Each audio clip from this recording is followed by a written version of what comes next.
Welcome to The Pillars, the podcast of the 363rd ISR Wing. And we're here with some tips for your new year. And hopefully you'll find some help here. But first I want to introduce who's here with me. First of all, I'm Chaplain Jim. Hey, I'm Dr. Reed. I'm Dr. Jerry. And Tech Sergeant Jacqulyn. And we know this time of year, we're all kind of concerned about our fitness. We've just come off the holidays. We might have eaten a little too much pecan pie, or pecan, depending on how you pronounce it. And you're thinking, what do I need to do to get ready for my either next fitness test or your fitness goals? Because we all know your summer body is made in the winter. So right now, how do you achieve your goals? Because all of us are in different places. Some of us have older kids here in this room. Some of us have younger kids. So we want to start with kind of what the barriers are, like what the challenges are to reaching your fitness goals. And we're talking about fitness goals because this is a common time of year when people will make those New Year's resolutions and decide that they want to improve something about themselves physically. More often than not, that's the type of goal they set for themselves. And we talk a lot in the military about being smart when you set your goals, the SMART acronym. But that doesn't always give us a good mechanism to set and be consistent with these types of goals, at least not anywhere past January or February. And so we wanted to talk about some ways that you can not only sustain these goals for the longer term and plan for some of the obstacles and barriers, but be realistic in how you set these initial goals in the first place. So I'm not experiencing any PT test anxiety right now because I took mine in November, so I'm good. Yeah, I'm good until November. But I think I do want to address some of the anxieties that people feel around fitness. You know, a lot of people are at this time of the year probably shoulding on themselves, which is a phrase I use sometimes. You know, like, oh, I really should be getting back into fitness, or I should be doing this. This is a year that I'm going to, quote unquote, be a better person, or, you know, setting these kind of vague, or not smart goals, to your point, Dr. Jerry. But I want to talk about the anxiety because it can be a barrier to achieving fitness or any other goals that we set for ourselves. And I want to point out that something that is a pet peeve of mine is that whenever there's anxiety, there is some product or service out there that markets itself as a way to kind of mitigate that anxiety. So right now, I don't know about you, but all over my social media feed, I'm seeing all kinds of products and services, whether that's for personal trainers or this particular smoothie, you know, meal replacement thing, or anything that would just sort of take care of that. They're making it too easy for me, essentially.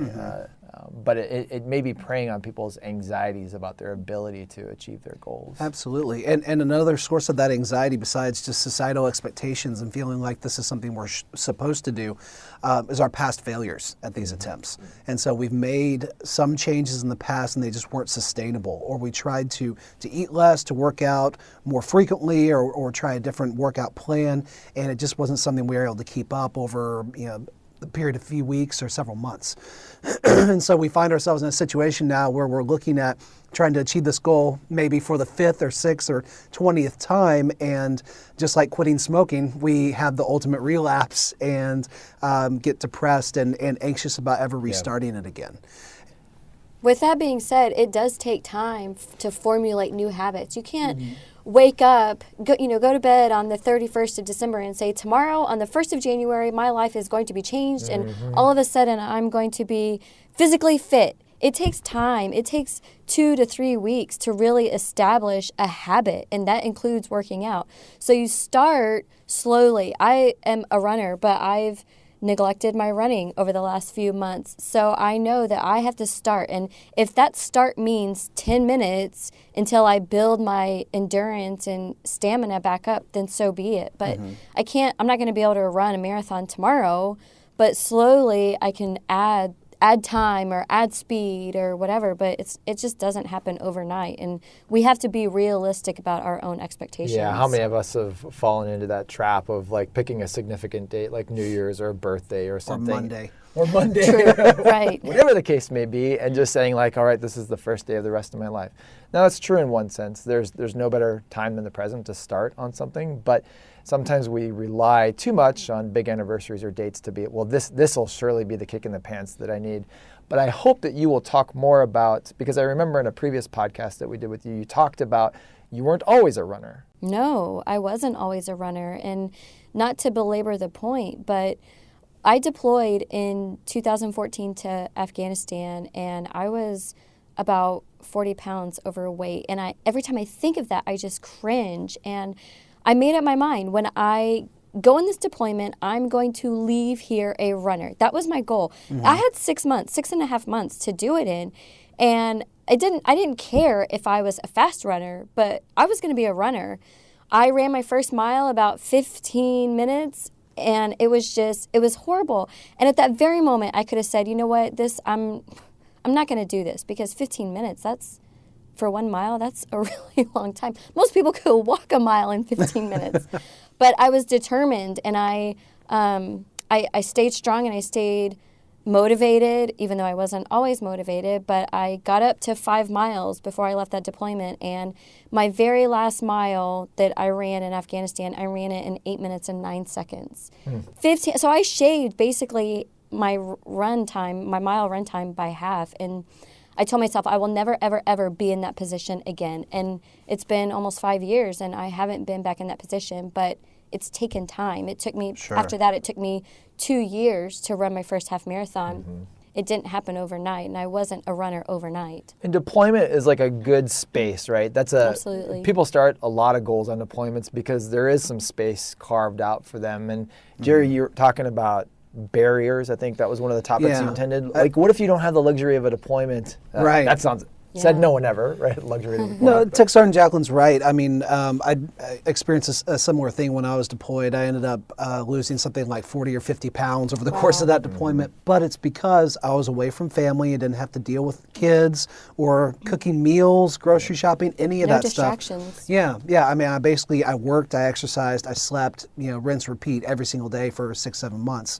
Life's a lot simpler in a lot of ways on deployment. And when you come back home, to all those responsibilities can be a lot more difficult. You have a lot more barriers and obstacles in your way to maintaining those fitness goals. And so I know we were just talking, the four of us, about how we all have families, we all have kids of various ages, and sometimes those responsibilities are going to get in the way of some personal goals that we have for ourselves. And we have to figure out how we're going to make time for those things that are important for us and be very intentional, especially when it comes to those fitness goals, and make sure that our significant others and everybody else who could be affected by that are on board. Yeah, I think this is a great point. So Jerry, a couple of weeks ago, invited me to start playing racquetball with him, right? Now, Dr. Jerry is an actual racquetball player. I am not. A competitive racquetball player. So Dr. Jerry is very competitive across all spheres of his life. I played racquetball last in college, and I think it was apparent the first time that we played and the second time that we played. We had fun. You might have had fun. I was sore for no good reason, but I did have a lot of fun, and that in and of itself was sort of motivating to want to play. And I think that's important, picking something that can be fun.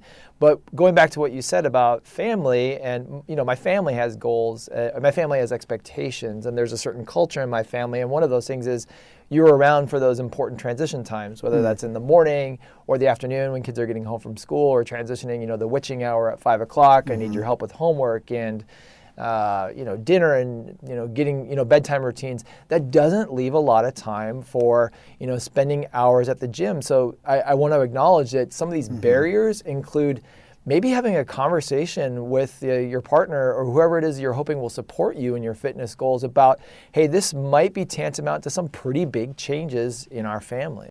And absolutely, you're right. And for me, at least when my kid was still a little baby, the only times where I could reasonably get away to actually leave the house and go to the gym was either early in the morning before the rest of the family woke up, or after everybody went to bed. And so it was cutting into my sleep schedule. But that was feasibly the only time where I could really do that if I wanted to go to the gym and get a formal workout in.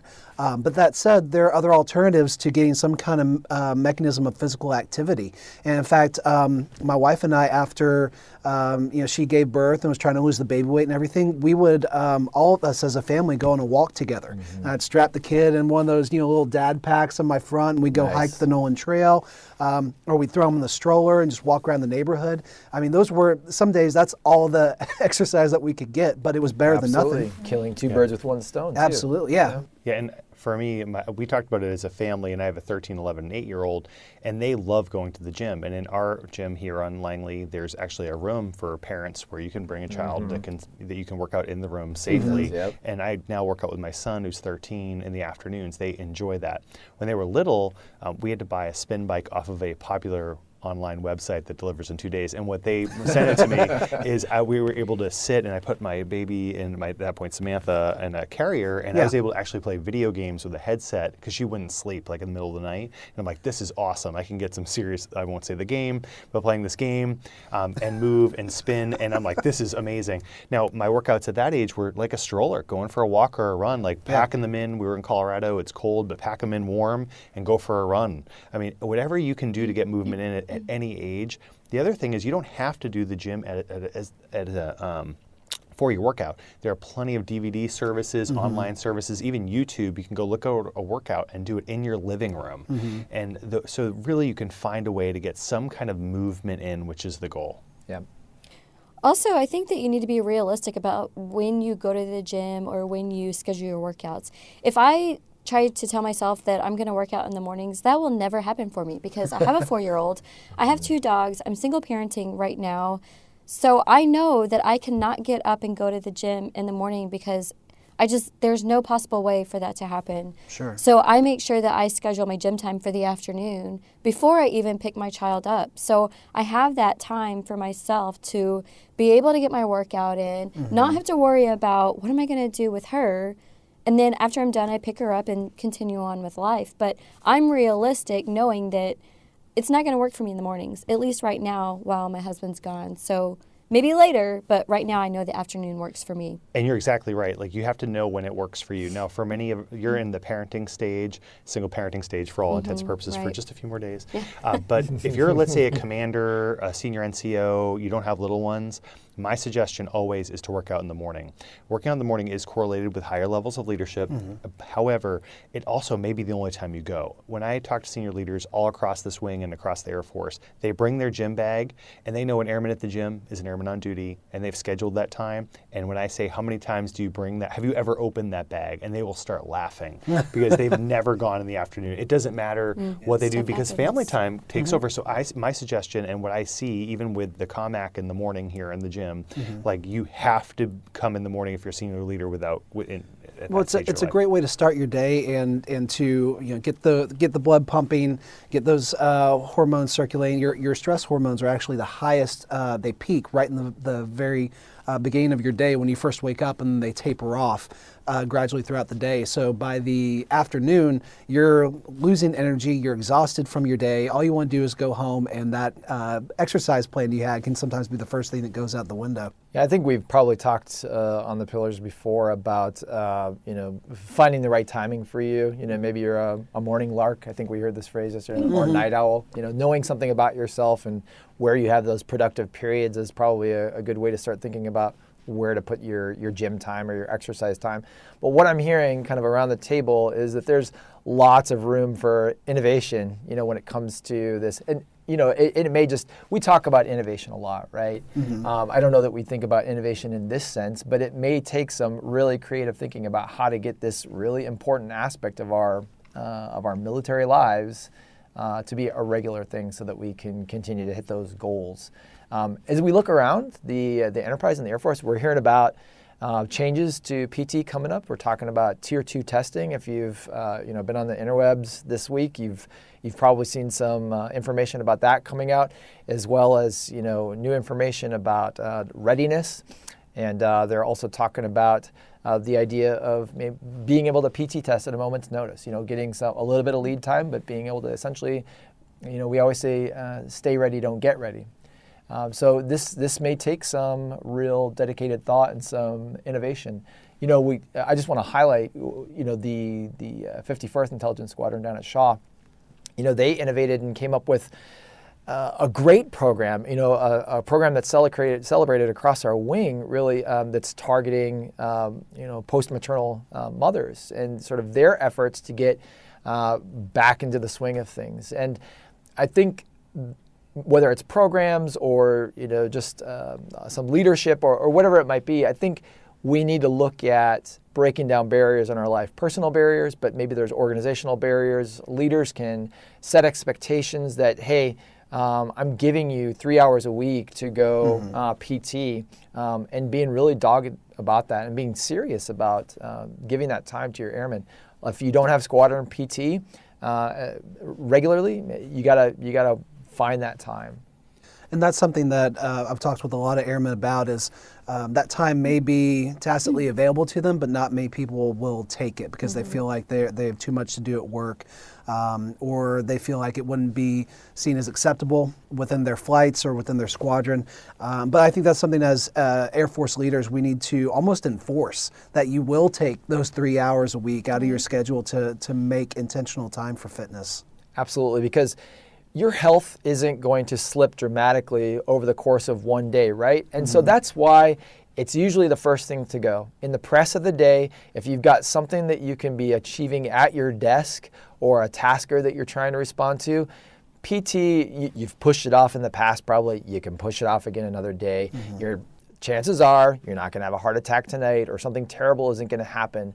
It's just that insidious creep, though, that happens. And you get into these patterns of behavior where over periods of time, your health does start to decline. That's a great point. And you can't fix it all in one day. Weight creep is very real. I mean, just a few extra calories or a few missed workouts of each week over the course of a year can add to 5 to 10 extra pounds in that year.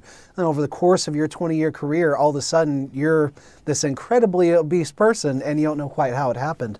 And that's why it's important to do just at least a little bit every single day so that it doesn't creep up on you. And, Brene Brown has a lot of great talks out there. I don't know if you guys have seen some of her YouTube videos or her TED Talks.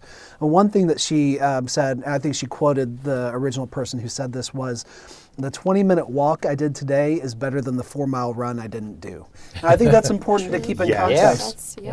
Because sometimes we hold ourselves to these lofty ideals like, I've got to get this great big workout in, and if I don't find time for it, doesn't happen, oh well, I'll just push it to the next day. But even just doing a little each day can help over the grander scheme of things prevent that weight creep. I know like I was talking before about how my wife and I had to get creative with the baby around as to when we worked out.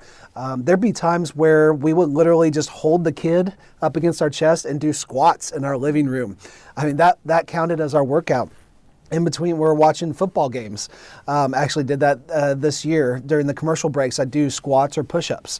And over the course of an entire football game, that added up to like 300 squats and 200 push-ups. That's a good workout. And there's actually organizations for folks, although I won't say the name, that involve strollers and walking, where they have groups that get together and do fitness around that activity with the little one. So there is always a way to get a workout in. And if you say there's no possible way, really you're just making an excuse. That's the bottom line. And we've all been there, and there are difficult times. I'm not trying to be mean or harsh, but there's no reason that you can't do it. In some way, over a 5-day period, getting like 3 20 to 30-minute workouts, there's no way. There's no excuse. Absolutely. I think the point is that we need to sometimes broaden what we think of in terms of what a workout is. Correct. It doesn't have to be going to the gym, getting on the elliptical or treadmill for 20, 30 minutes or doing certain, it could be something just it could be simple walking as up and that. down your stairs, which I mean, I've had to do with a sick child, walking up and down stairs for a half hour. It's a workout. Beyond it being good for you physically, it's also good for you mentally. Oh, yeah. I mean, I could have the worst day, and sure, I want to get my fitness in for the physical aspect of it because it's kind of a requirement to be in the military. But at the end of a workout, I feel my head's clear. I just, overall, I feel better. And then the next day, I feel good when I'm sore because I know then that I got a good workout in. So it's not just good for you physically, but mentally. I feel like I can withstand a little bit more stress if I'm consistently working out rather than if I'm not. That's a great point. And a big part of the reason for that, especially when it comes to cardiovascular exercise, is the deprivation of oxygen that happens in that cardiovascular exercise produces lactic acid and actually helps to break down some of the hormones that cause stress in the first place. Right. So you're actually getting a double whammy. You're negating the stress, so you're feeling less anxious, less depressed, but you're also getting the positive endorphins from that exercise, so you're feeling good at the same time. So you're getting all kinds of great benefits from working out, even just a little bit. And to piggyback on that, on the spiritual side, breath is recognized by most religious traditions as being associated with the spirit. In fact, in Hebrew and Greek, the word for spirit also means breath. So what's interesting is when we're here and focused on our breath, whether you're doing yoga or running or you're doing that breath management, there's a spiritual piece to it. So of course the endorphin high and so forth is wonderful. I've run too, not as much as you anymore, but it's great. But I believe there's a spiritual piece. And for those of you trying to get your spirituality in, a lot of folks will sit with their scripture reading or their devotion in the morning and coffee. I'd challenge you, get on your spin bike, get on a recumbent bike, and try to either, and if you can't sit and read it, like throw on headphones. I actually have 3 or 4, for my tradition, Bible audiobooks that I'll listen to, and they're chaptered out. I listen to them in the morning. It's how I personally do it because I'm an auditory learner. If you're someone who needs to read, like sit down with it and just get some movement in. You'll feel better. I swear you'll feel better. So just give it a go. It's a way to double dip, so to speak. So to summarize everything that we've talked about today, and we talked about a lot, I think the biggest thing is to try to identify what your particular obstacles are to having a fitness lifestyle, and then figuring out how you're going to negotiate those things with important people in your life, with all your different responsibilities, whether that be parenting or a crazy work schedule, and then finding ways throughout the day that you can make physical fitness work, and just kind of opening up your mind in terms of what you think about physical fitness as being. It doesn't have to be as traditional as going to the gym every single day for an hour. That's just not feasible for all of us. So be very interested to hear if you guys have some recommendations or little tips and tricks in your own physical fitness lives. Please feel free to reach out to any one of us, and we hope you have a great Air Force Day. Thanks for listening to The Pillars.